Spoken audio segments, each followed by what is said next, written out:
Hoje a nossa conversa aqui vai ser sobre perícia em marcenaria. Bom, quando eu comecei a minha carreira de perita lá em 2010, eu não fazia a menor ideia que um objeto de processo pudesse ser marcenaria, pois acreditem que é um objeto de processo muito comum, mais comum do que vocês imaginam. E o que seria essa perícia em marcenaria? Móveis planejados. Empresas que trabalham com móveis planejados encontram um enorme problema na hora de executar os seus serviços, os famosos montadores. Inúmeros problemas acontecem na montagem dos móveis planejados e, por conta disso, inúmeros processos vão parar na justiça de pessoas físicas contra empresas que trabalham com móveis planejados. E isso vem acontecendo em muito, porque essas empresas não têm os montadores próprios, de carteira assinada da própria empresa. Eles terceirizam esse trabalho. E no que eles terceirizam, isso acaba não dando muito certo na maior parte dos casos, porque não são montadores formados pela empresa e eles não têm nenhum vínculo com essa firma. E por não ter vínculo, eles fazem aquilo o mais rápido que podem para poder pegar mais e mais serviços, entenderam? Então é por conta disso que dá muito problema na hora de montagem. Eu já trabalhei N vezes com marcenaria e eu vi isso acontecendo em muitos casos. Então, esse tipo de processo no Poder Judiciário é extremamente comum e vai cair sempre na mão de arquitetos e engenheiros para que eles deem um laudo e vejam se realmente houve problema naquele imóvel. E a pessoa física, quando ela entra com esse processo na justiça, reclamando que o móvel está lá caindo, desalinhado, com uma série de defeitos, não tem como o juiz saber se ele está falando a verdade ou se ele está usando isso para ganhar em cima da empresa, dando uma de espertinho, o que também pode acontecer. Isso é absolutamente normal, nós sabemos disso e é por isso que o magistrado precisa de um perito para avaliar essa situação e o perito é você, arquiteto ou engenheiro. Bom, o que acontece nessa perícia? Como que você vai saber ao chegar no local onde está o móvel se ele realmente foi mal montado, se ele veio com defeitos ou se o dono lá, o consumidor que comprou esse móvel está mentindo ou está inventando alguma coisa. Existem diversos indícios que demonstram isso. Um muito comum são as portas desalinhadas, porque os montadores, com a pressa de fazer isso correndo, não usam as ferramentas necessárias, como o nível de bolha. Por exemplo, eu já cansei de ver isso acontecendo. E aí, na hora que eles prendem, que eles fixam as portas, elas ficam totalmente desalinhadas. Um outro problema também é na fixação das prateleiras e dos elementos do móvel. Existe um parafuso que é exatamente o correto para se usar nesses móveis planejados modernos, que não são feitos de madeira maciça, são feitos de MDF. Ele é um parafuso que ele tem umas garras. Na hora que você aparafusa ele, essas garras se abrem sem danificar o MDF. Quando você vai desmontar esse móvel, você desenrosca esse parafuso, essas garras se fecham para que você possa tirar o parafuso sem sair rasgando o MDF. Entenderam? Esse parafuso é fundamental que seja usado nesse tipo de montagem. E muitos não usam parafuso comum. E o MDF, na mesma hora, vai responder de forma negativa, mostrando uma trinquinha do parafuso para baixo ou do parafuso para cima ou para as laterais. É certo, porque o MDF é pó de madeira prensado com cola. Ele não aguenta qualquer tipo de fixador. Então, é muito comum esse tipo de problema acontecer. Quando vocês forem ao local onde está esse móvel, observem se isso está ocorrendo.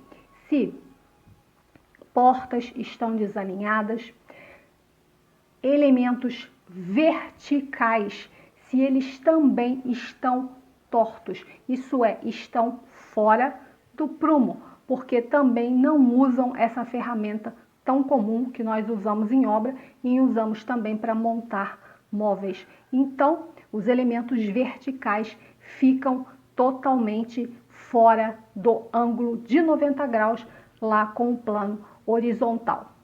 Esses são alguns dos indícios que vocês podem observar para concluir que realmente houve falha na montagem. É muito simples. Quando eu fiz uma das perícias com esse tipo de objeto, os advogados da empresa que montaram o móvel, quer dizer, que venderam o móvel, na verdade, né? Mas que acabam respondendo pela péssima montagem também. Ninguém quer saber se o montador foi terceirizado ou não. Quem vai responder é a empresa que vendeu, que comercializou esse móvel.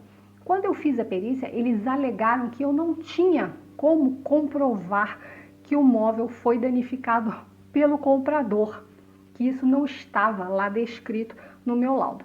E eu tive que fazer então uma réplica a essa impugnação, onde eu mostrei que os defeitos que haviam na montagem do móvel eram exatamente esses e outros que eu vou falar aqui para vocês, que era a questão da porta desalinhada, eram prateleiras totalmente soltas, porque não foram colocadas embaixo das prateleiras aquelas pecinhas que a gente tem que colocar a mão francesa para que ela seja apoiada e fique fixada. Isso não foi feito de uma maneira totalmente errada no local. A questão dos elementos verticais estavam totalmente fora do ângulo de 90 graus com a horizontal. A cornija, que é uma peça que tem no alto do armário, nesse caso era um armário, o objeto do processo estava totalmente solta.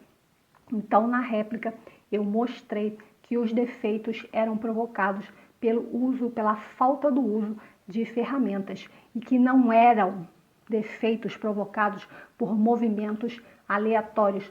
Sim, porque quando alguém pretende estragar alguma coisa, ela faz movimentos aleatórios para estragar, como algum tipo de movimento que vá fazer um afundamento ali naquele móvel, que vá quebrar uma parte dele. Então, é muito diferente os sintomas dos dois tipos de ações.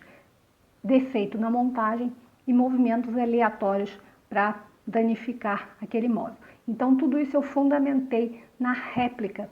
E esse processo foi ganho a favor do comprador do móvel, que no caso era o autor do processo. Então, esse tipo de processo é bem comum para vocês pegarem, se preparem.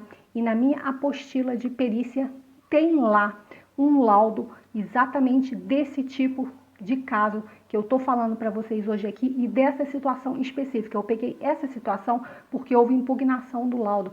Então, eu achei bem interessante colocar esse exemplo lá para vocês estudarem na apostila de perícia. Quem não comprou ainda, é só clicar no link aqui embaixo, comprar a apostila de perícia. Se vocês preferirem o combo, vocês levam a apostila de perícia mais 4 modelos de laudos diferentes, inclusive também o parecer técnico para trabalhar como assistente técnico e leva de presente o modelo de currículo para vocês levarem nos cartórios e conseguirem as primeiras perícias. É só entrar aqui, ó, vai aparecer na tela o meu link da loja virtual, onde vocês encontram muito material didático excelente para contribuir com os estudos de vocês na carreira de perícia. Ok? É só clicar aqui embaixo que tem também na descrição do vídeo o link da minha loja virtual. Então, hoje nós falamos sobre marcenaria e quem tiver interesse em aprofundar mais os estudos para ser capaz de fazer qualquer tipo de perícia, como esse de marcenaria, como o de patologias construtivas, clica no link aqui embaixo, comprar curso de gestão de obras e perícia.